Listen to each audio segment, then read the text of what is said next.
Good morning, Bravo bosses, and welcome to I Take Bravo Very Seriously with me, your host, Dana. So today's a pretty exciting episode because those of you who are chronically online know that there was a lot of stuff going on this weekend between Tamra Judge and Ryan from the Real Housewives of OC. There was an alleged lawsuit filed by Ryan against Tamra, and a lot of stuff went down online on the weekend about this. So I actually have all the details and give you all the dirty deets, and we're going to get into all of that today, in addition to last week's Real Housewives of OC episode, which is very much tied into this whole alleged lawsuit, as well as the Real Housewives of Salt Lake City from last week. So that was the second episode as well. And before we get into it, I just want to let you guys know that I was supposed to have Christina Huber, who's the Bravo babe on Instagram, joining me today, but she had a little bit of an issue and she has to reschedule. So I'll have her come back another time. She's really awesome. She was actually just on Two Teas in a Pod with Tamra and Teddy. They actually had a bunch of content creators come on and ask questions and stuff. So that was really cool. Congratulations, Christina. And I'll be having her on soon to talk more about it. But until then, we have quite a bit to talk about, like I said. And next week is going to be a pretty exciting episode as well, because next Saturday, Jax and Tom from the Valley Vanderpump Rules will be at a arcade slash bar spot in Toronto. It's like a brunch spot that's like also an arcade. I've never been, but I will be going because Jax and Tom are going to be there doing like, a walk around, meeting fans and that kind of thing. It's a sold out event on Saturday, so I will be there. I will try to talk to them, and I look forward to meeting any of you that will be there as well. Like I said, sold out event on Saturday. They have another event on Sunday that I don't think is sold out yet, but it's not often that these Vanderpump people come to Canada, so when they do, we definitely want to take advantage of the situation. So let's get into it. Like I said, lots of stuff happened this weekend between Tamra and Ryan.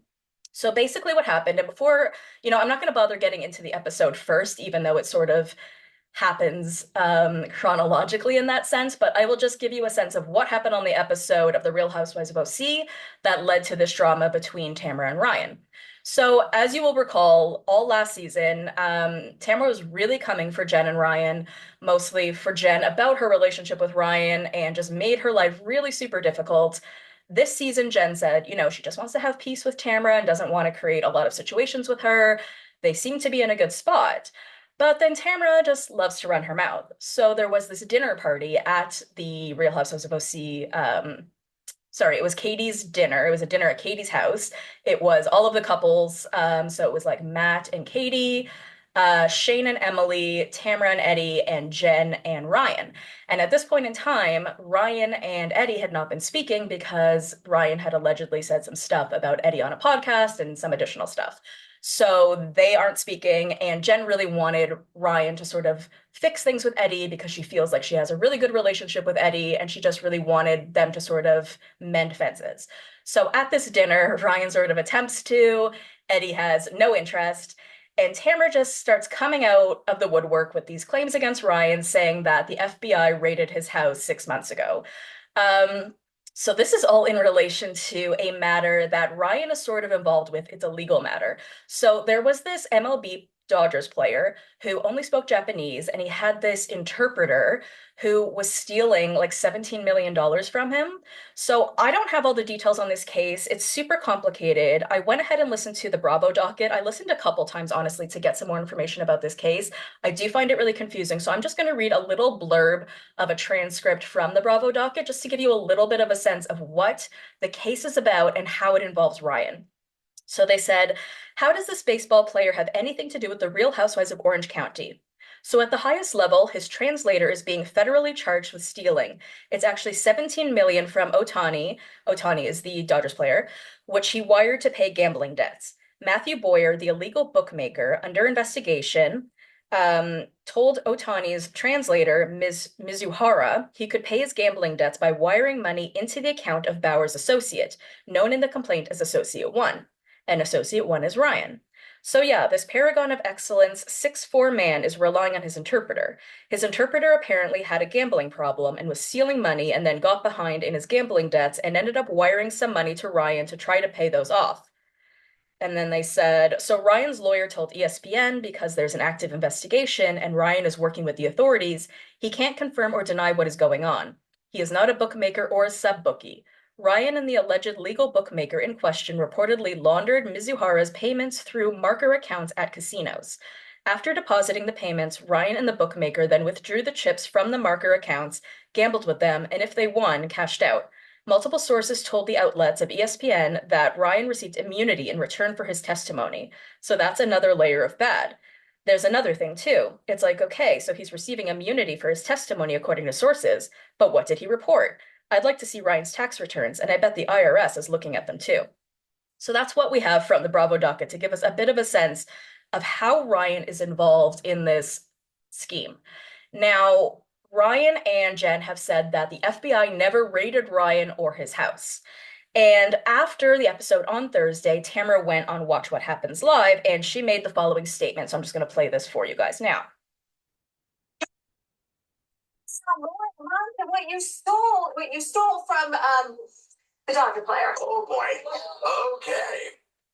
Now, we did then get an apology from Tamra after Watch What Happens Live. So I'm going to play that for you guys now. This is a video that she posted on Instagram with her and Eddie. You guys Watch What Happens Live? It was so good with Ekin Sue last night. That's awesome. I will say, I was a little bit tired. I did misspeak a little bit on a couple things. I said that I don't drink, I think I said. What I meant to say is I haven't been drunk since that night. Yes. And I didn't mean to say that Ryan stole the money. I meant Dina made more money than what was stolen. Yes. From the Dodger player. But I didn't mean Ryan, so I apologize for that. Because like Andy said, you're innocent until proven guilty. He is. Everybody's innocent Yeah. until proven guilty. So we are just... So, I mean, at the end of the day, Ryan hasn't been charged, but what we can see from what the Bravo docket has said, he definitely has involvement. Regardless, it's not for Tamra to make these comments on Watch What Happens Live, and they are false statements. The things that she was saying on Watch What Happens Live were false. So then on Saturday, someone made a comment on a post. So this was pretty much on All About the Real Housewives. So this is a really good podcast with Chantel and Roxanne. Really love the podcast, All About the Real Housewives. Give them a follow and listen to their podcast. They actually interviewed Ryan last year on their podcast. And that's what the episode of The Real Housewives of OC was about this past week, because Tamra was upset about comments that Ryan allegedly made about Eddie on this podcast. So after the episode came out and after Watch What Happens Live, someone had commented on one of these posts by All About the Real Housewives saying, please get yourself a good lawyer and sue Tamra's ass off. She's out here now trying to do damage control, saying, I didn't mean to say Ryan stole money. We are behind you and Jen 100. And then Ryan commented this, facts, I already did. I hired Jeff Neri, which is the same amazing attorney that represented Jim Bellino in his victorious slander and defamation lawsuit against Tamra years ago. She was served yesterday. Hashtag round 2. And then there was this picture of an envelope outside of Tamra's door that says Tamra Judge on it.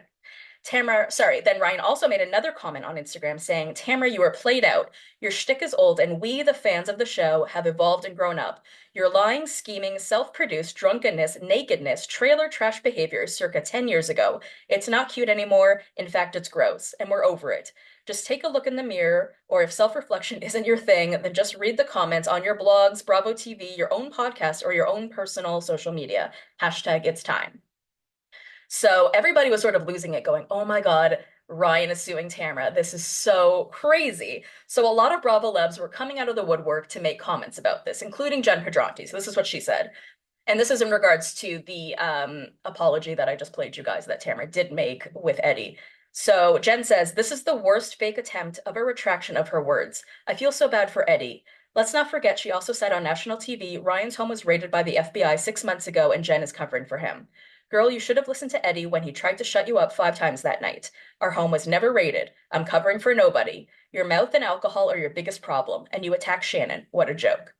And then Vicky Gunvalson also had a comment. She said on Instagram, guess she didn't learn before with being sued from Jim. She has no storyline unless she's attacking someone.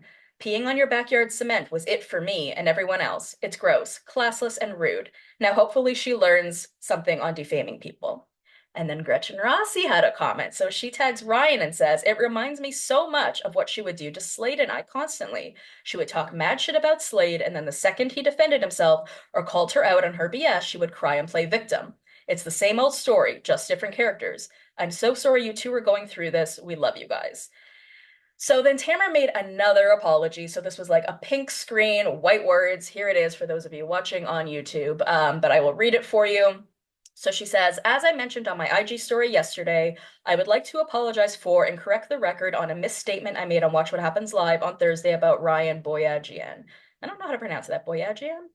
I have no reason to believe that Ryan has stolen any money. I misspoke in tying Ryan to the actions of others. I meant to say my company makes more money than what was stolen from the Dodgers players. Unfortunately, I misspoke on live television. While Ryan and I have had ongoing issues, I do apologize to him for the mistake and wish to make clear that my statement was made in error. I sincerely apologize, Tamra Judge. So after all of this happened, I thought it was sort of curious because Tamara's initial apology and even this one didn't really seem like she was getting sued, like the one that she did via video with Eddie. She's smiling in it. She didn't really seem like she was freaking out. Plus, the issue with being served is that the envelope that we saw a picture of outside of Tamara's house just showed an envelope outside of Tamara's house. Now, my understanding is that in order to be served, you have to be served in person, meaning someone like a process server has to hand you the envelope and say, are you so and so? And you need to say yes. And then they say, you've been served. It has to make sure that the person being served has officially received it.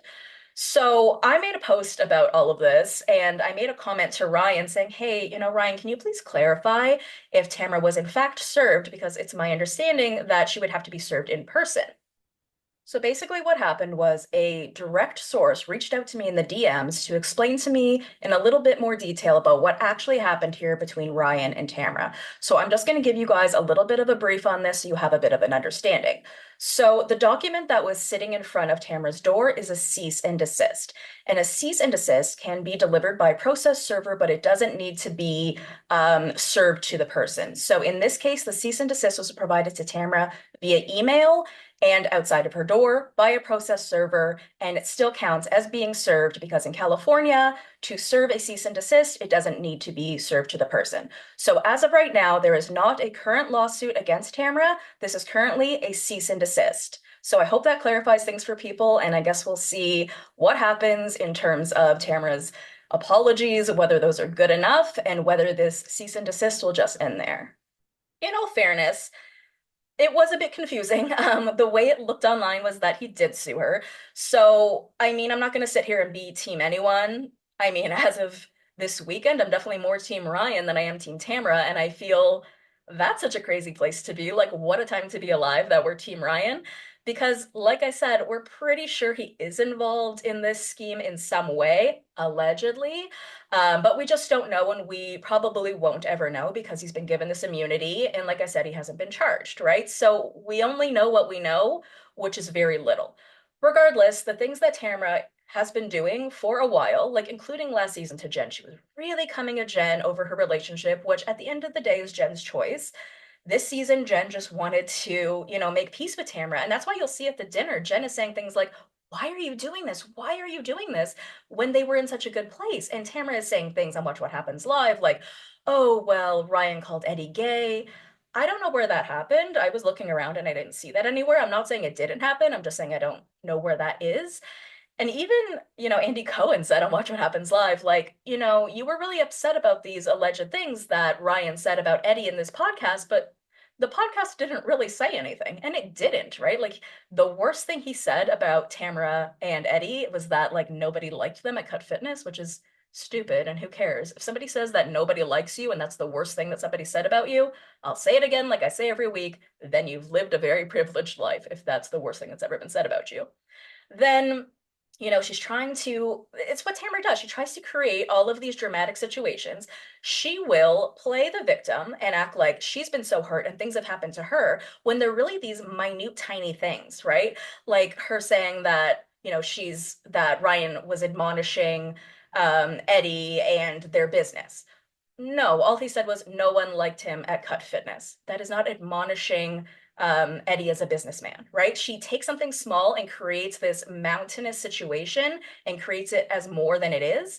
And then she will then play the victim and act like similar things hurt her just as much. So this whole like the thing with Ryan, her son. So apparently Jen's Ryan, posted this post on Instagram showing a picture of Tamra and her son Ryan and wrote, "Worry about your own Ryan."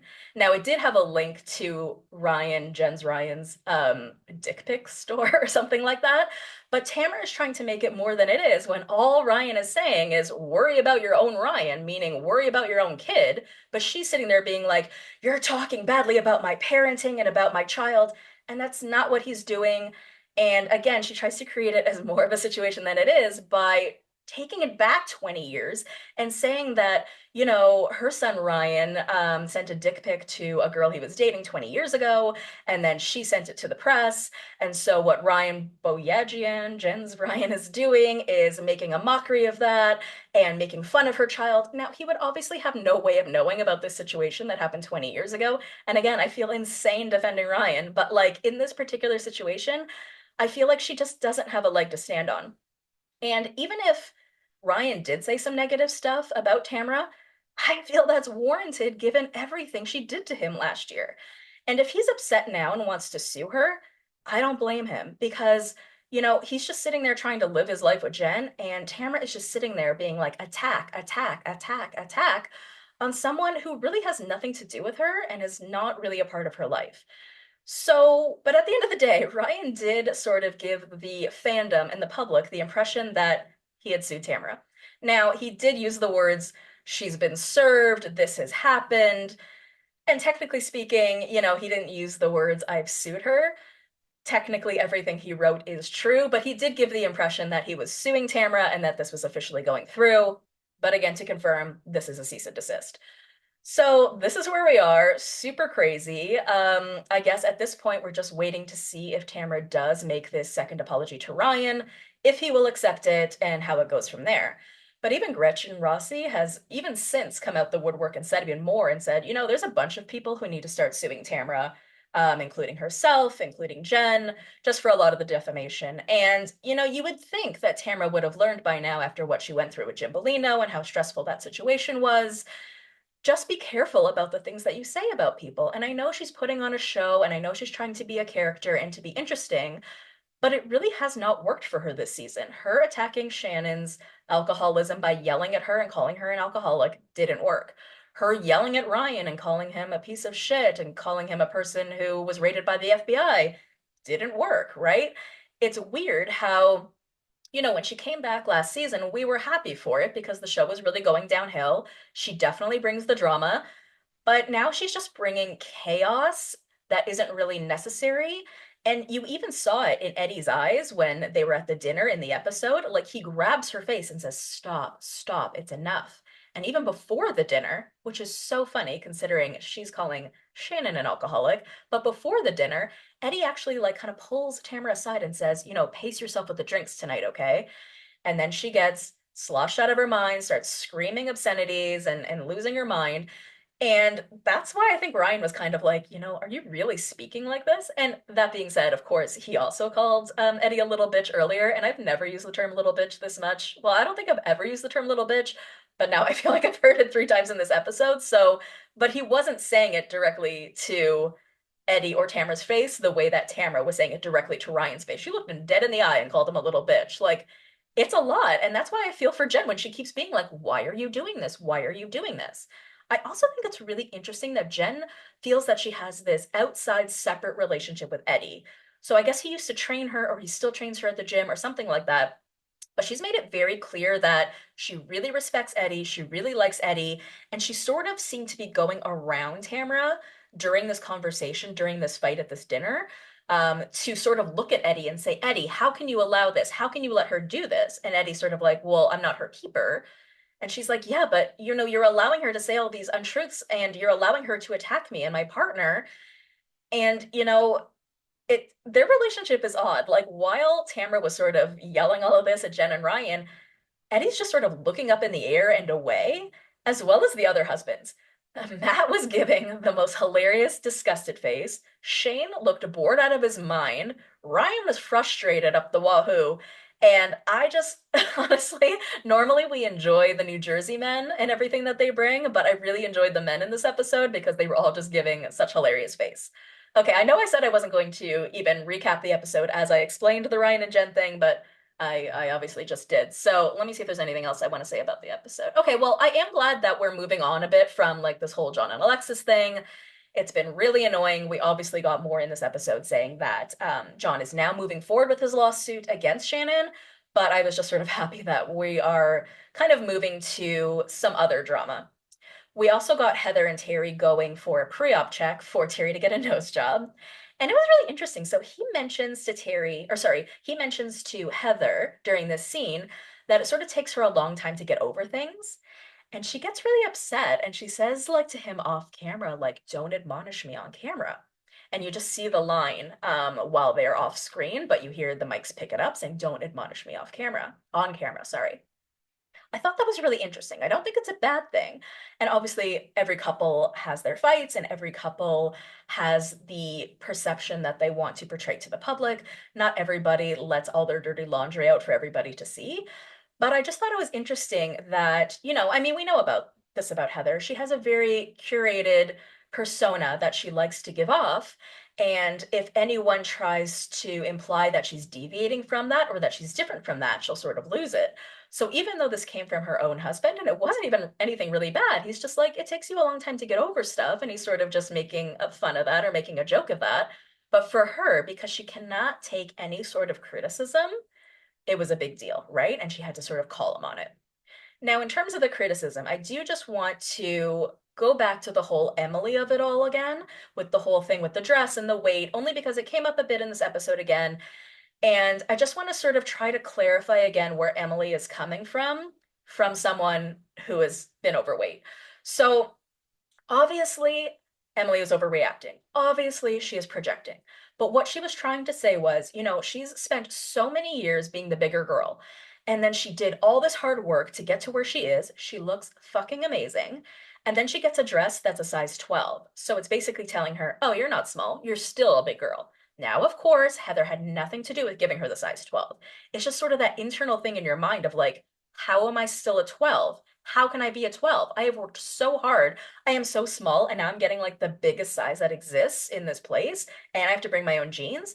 So she's saying she just wanted Heather to get it, to understand, which I do think is a difficult thing for someone who's never been overweight to understand. I just am making that assumption about Heather, just by looking at her because she's so super thin. I won't make the assumption, or I could be wrong, that she's never been overweight. So I think she just doesn't really get the stress and the struggle that Emily feels. But again, Emily was projecting. But I just want to say maybe Heather could have not gotten so defensive about it, because even though Emily was coming off in that way, she didn't mean to say or to give off any impression that she felt like Heather had done anything to her on purpose to hurt her.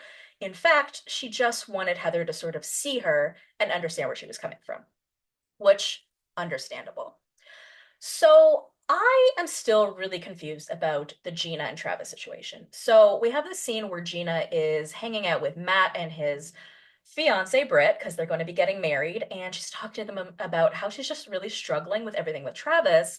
And she's basically saying that Travis's ex-wife can't effectively co-parent, but the things that are happening with them are legal, and he carries it with him to everything else. And Gina just wants it to be easy. So I still just really don't understand what's going on between Gina and Travis. And I just don't know if we ever will because of the legality of it. But what I just really don't understand is like, and I've said this before, if Gina is his partner and she's going to continue to be his partner through this rough time, it is my impression and understanding that as his partner, it's still your responsibility to be there for him and hear him out when he's going through tough times.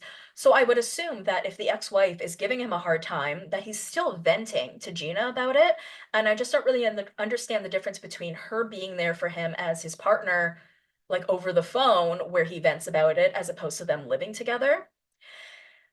I just don't really understand her need to live separately. I mean, she's tried to explain it so many times. I just think because we don't really understand the full dynamics of what's wrong or what's going on, that we really understand. And I actually totally forgot about this, but there's this scene that they show where all the kids got together and threw Gina and Travis like this backyard fake wedding last year, and it was so adorable.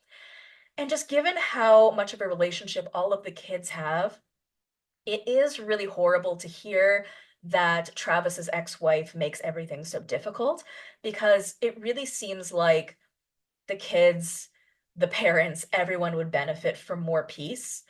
I wonder what the kids' relationship, like her own kids, like Travis's ex-wife's kids, what their relationship is like with her, and whether they're aware of how much strife she's causing, if they really understand why they had to move out. I mean, that must have been really difficult for them as well, because like I said, they've bonded with Gina's kids. So we know in present day, and I bring this up all the time, that Gina and Travis are still together and they're still working it out. But I just don't really understand why she can't live with Travis and help him through his hard times, even though that's hard for her. Because as her partner, sorry, as his partner, and she is currently still his partner, I assume that that is still her responsibility. Another interesting thing that came up in this episode was Ryan tailoring his entire wardrobe.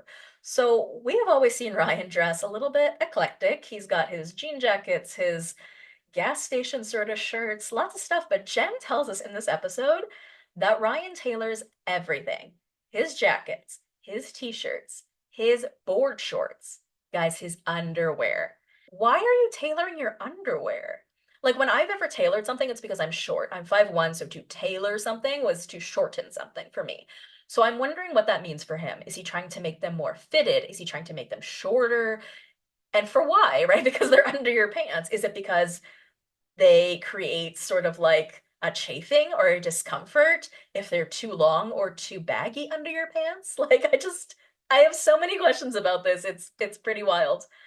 Um, so then we get to the dinner party, and I've basically already told you guys about this whole part.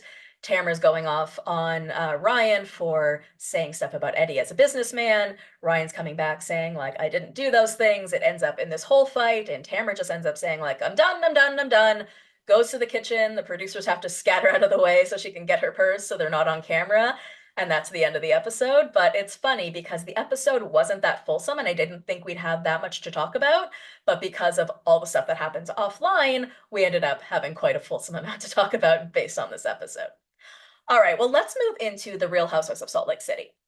Now, I want to apologize for the comments I made last week about the episode, because when I had initially watched the premiere, as you guys know from my episode last week, I was not that impressed. I was just sort of like, after all of the very serious things we've seen go through on Bravo, between like Scandal and Reality of Tease and all these things, I just sort of felt like the drama in the first episode was so trivial. And after everything that the women had been through together, you would think, or I thought, that one, that they would bond, that they would be closer, and two, that they would put all the petty drama aside, knowing that there is so many more important and serious things out there. But that was not the case. But now that we landed on the second episode, I've completely changed my mind. It felt a lot more comfortable. It felt a lot more like home. It felt like a warm hug, like a snack. And I really enjoyed the episode. Now, I want to start by talking about Brittany.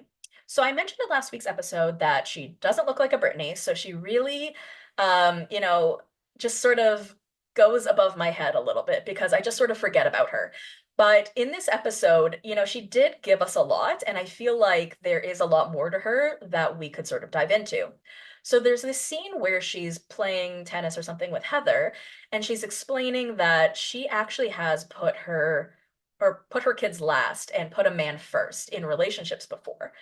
And that obviously sounds like a terrible thing and not something that, you expect of a mother. But the way that Heather sort of explains it and gives us sort of insight and context to the Mormonism of it all, I found really interesting. So Heather explains that in the Mormon faith, which Brittany is and which Heather used to be, that there is a lot of weight placed on your relationship with your husband.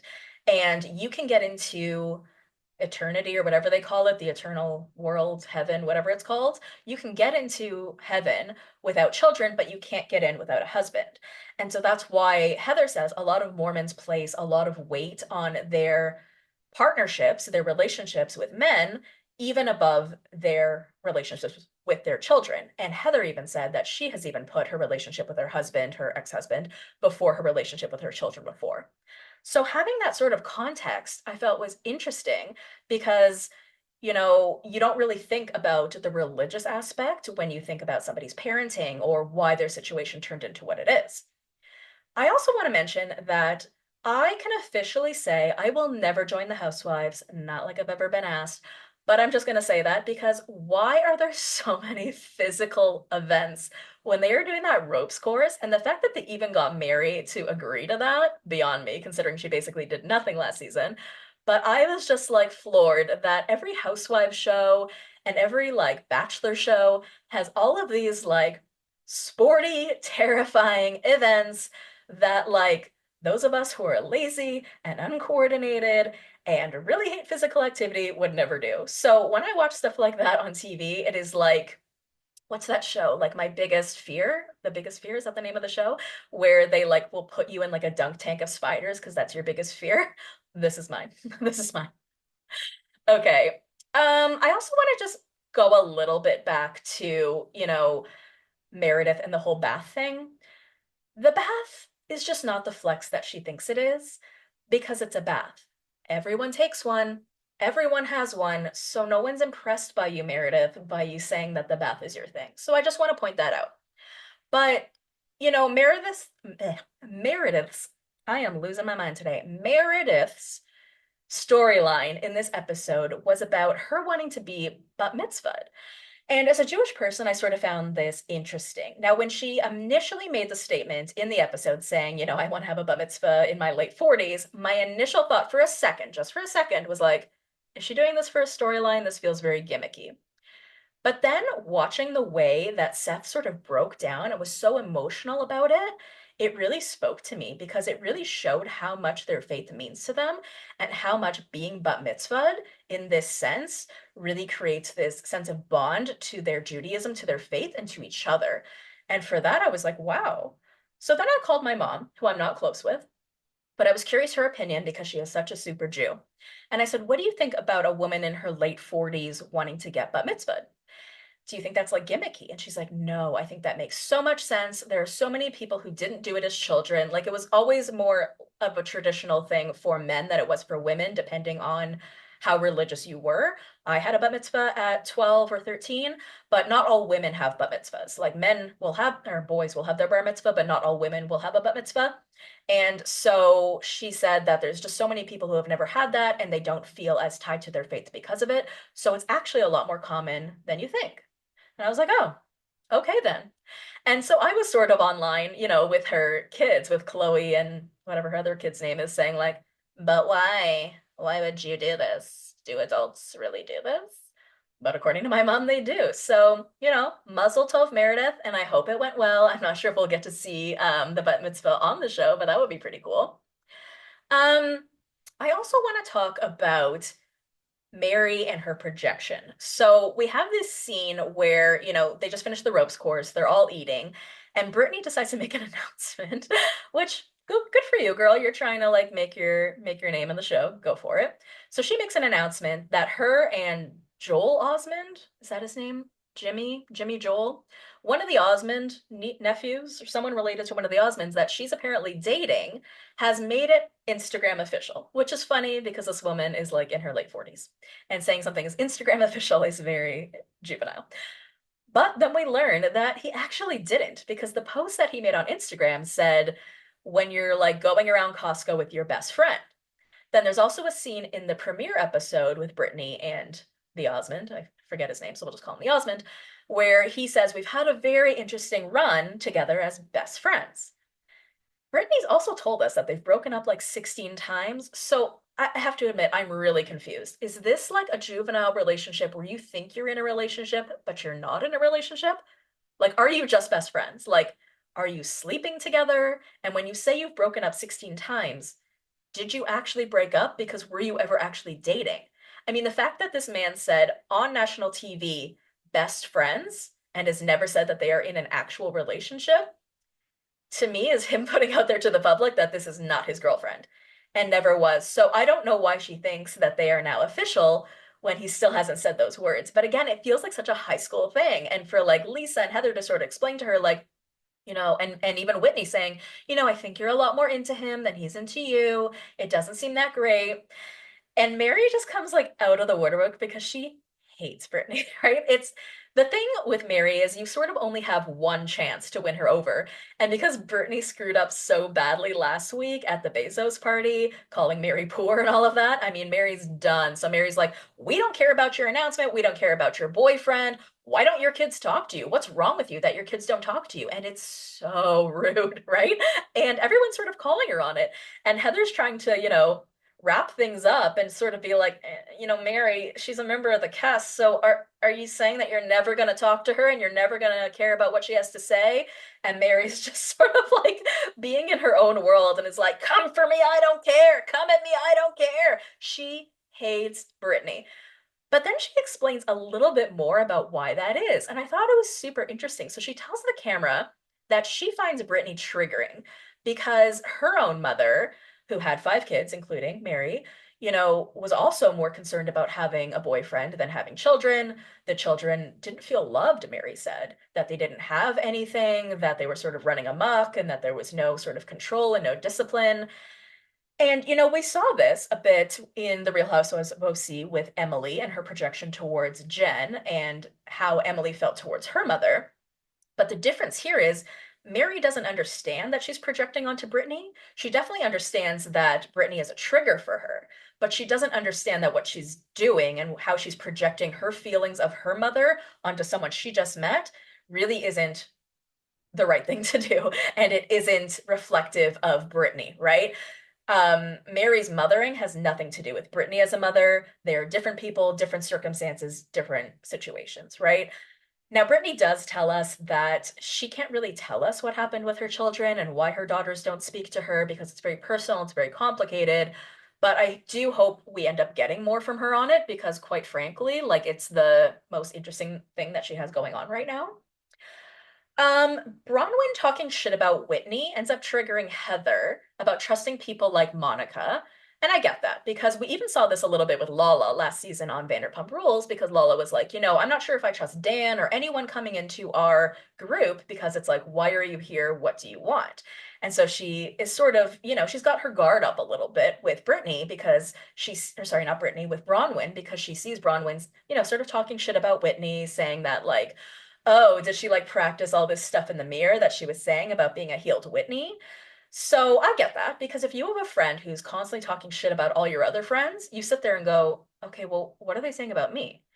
But, when Heather comes at Bronwyn for this and says, like, I don't like someone who's just going to say all these negative things about one of our friends without knowing them that well, Bronwyn kind of won the situation because Bronwyn said, well, I actually hung out with Whitney and I told her everything that I said. And then they flashed to that, and it's absolutely true. She told Whitney to her face all the same things that she told Heather in the car.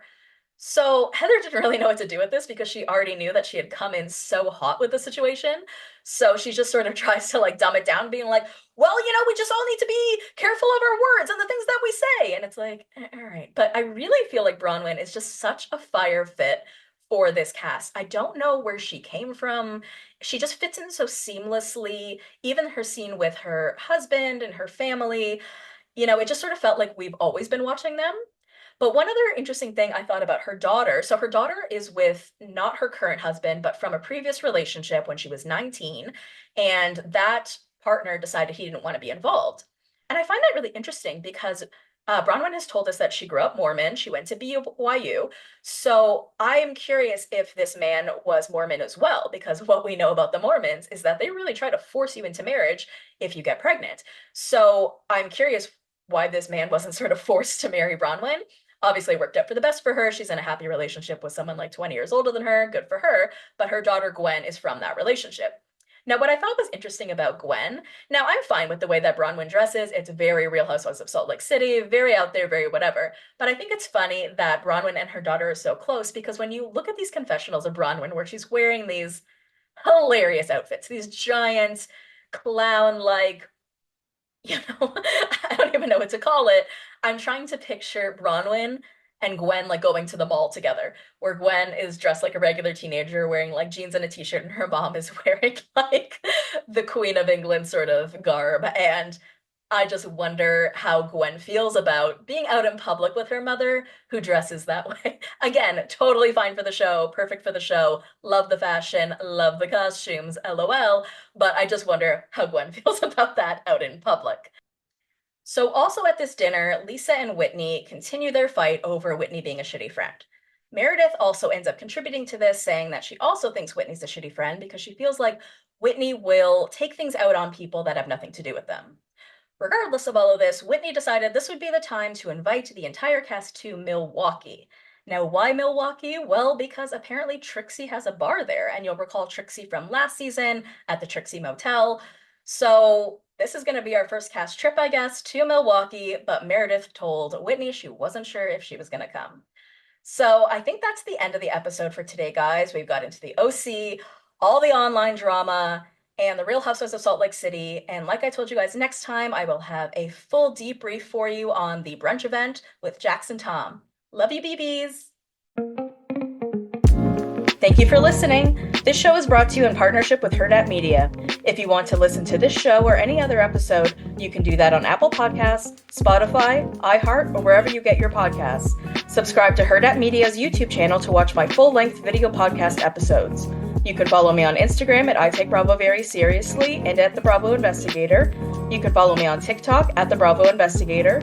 Head to buymeacoffee.com/I Take Bravo Very Seriously to buy me a coffee. Join the Patreon at patreon.com/I Take Bravo Very Seriously for 4 extra mini episodes a month, early episodes, ad-free, Q&A, and exclusive access to bonus content. If you enjoyed the show, please leave me a 5-star review. Love you, BBs. See you next time. A Hurrdat Media Production.